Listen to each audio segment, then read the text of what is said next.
Yes, I'm going to do another story about Joe Rogan because this is the most fascinating story someone like a king of podcasts would actually care about. So I got to talk about it. So, one of the things that's being talked about because of the fact that Joe Rogan is moving his podcast to Spotify on September 1st, all of his content's moving over, plus his show, audio and video wise, is leaving YouTube. And the question is, what does that say about the role that big tech has? Why would he leave such a big platform like YouTube? And why others, feel like they're getting threatened right now. There's a real story about YouTube censorship, and it goes no matter what side of the political aisle he is. Well, Joe Rogan really isn't a political figure, but he has made some claims that have been used in political sense, and that's what happens. It's just one of those things that happens sometimes. Even though he only sticks to his own show and to his own content, he does where he's either doing color commentary for the UFC or he's doing a stand up. It comes down to that. So there's a couple of stories that come into this that talk about this. I'm going to take from two different sides. Don't question me what we're going to do. RT.com put a story up. I'm going to talk about this first. And then there's a story from The Verge I'm going to also bring up as well that kind of give the counter arguments about what this means for YouTube by losing Joe Rogan coming up in September. So on the story here, if you know podcasts, you know Joe Rogan. He's been producing his Joe Rogan Experience for over a decade. They go through the whole story about it. And then here's what's going on. Part of the reason he's jumping ship, if you will. Well, besides the money, is the fact that YouTube has been censoring both his own and other people's content on the platform. Now, Rogan has often complained about his shows being demonetized for on the streaming service, which happens to a lot of people. First of all, I don't care.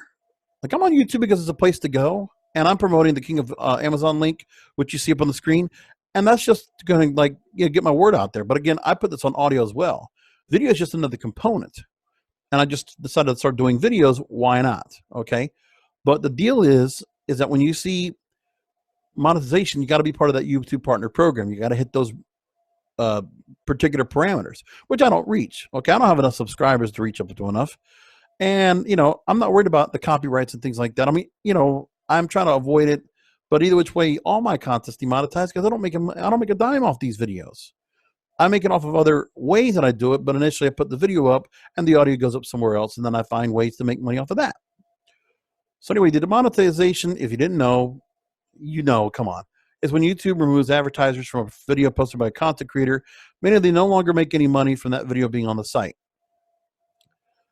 Now, in this, Rogan talked about this when it comes to YouTube in October of last year. He said this, quote, "They're scrambling for control. They want to control the way people communicate, and they also want to make a profit." See, part of this is that they're incentivizing people to do shows that they can profit off of.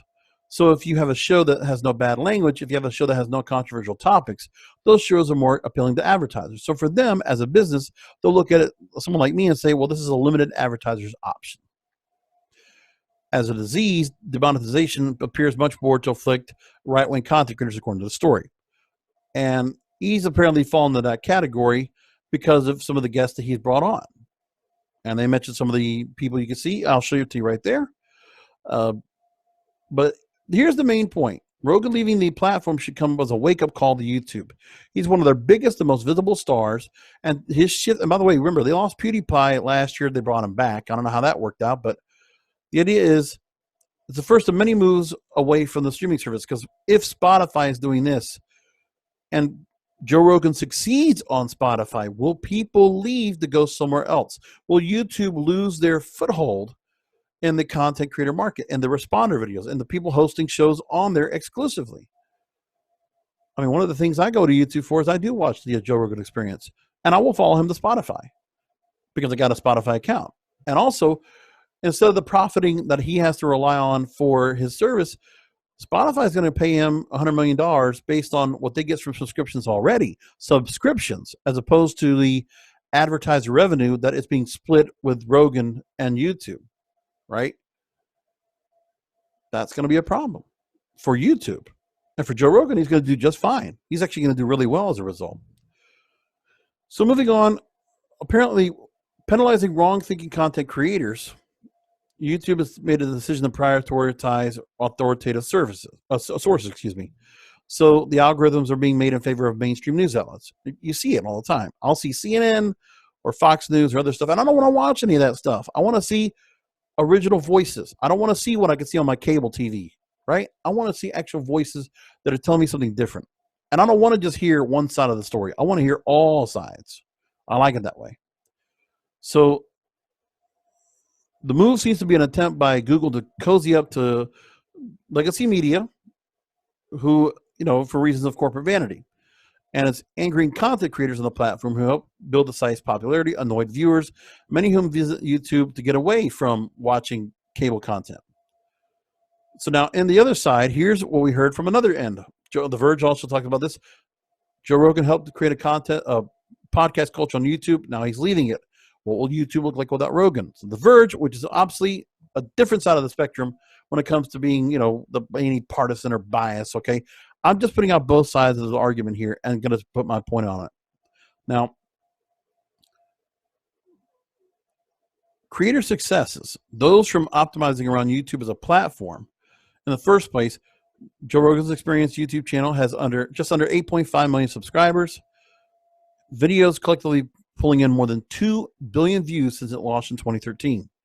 He runs a secondary channel where he posts clips on the podcast, which are able to easily spread across the site by being recommended to new viewers. Which I get those recommended, which is great. So now, so much consumption of Rogan's stuff, especially for people who don't know or care about downloading a podcast app, is on YouTube. And by the way, Oren Grover is former CEO of Pocket Cast, the current CEO of TrueFire Studios. He says, quote, both the full-length interview and the 4 to 6 minute clips of whatever he's done, the way he reaches his audience, he just keeps coming up in the recommendation feed. So now, under the Spotify deal, some of those clips will still find their way to YouTube. So he can still monetize off of that, but then locking the entirety of his content inside Spotify's app.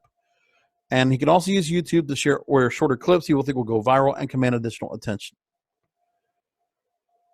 So other YouTubers have done this strategy. The host of Cold Ones, the Tiny Meat Gang, and Jenna Jillian from Jenna Marbles, they also do the same idea. So gaming streamers have also faced a similar issue when they've aligned lucrative deals with streaming platforms. Tyler Ninja Blevins moved from Twitch to Mixer. He brought in followers, but Twitch's viewership base dwarfs Mixer's. And Blevins loses out on new Twitch users stumbling onto his channel and subscribing. Mixer's growing, but as a whole is not seeing the viewing numbers that Twitch brings in.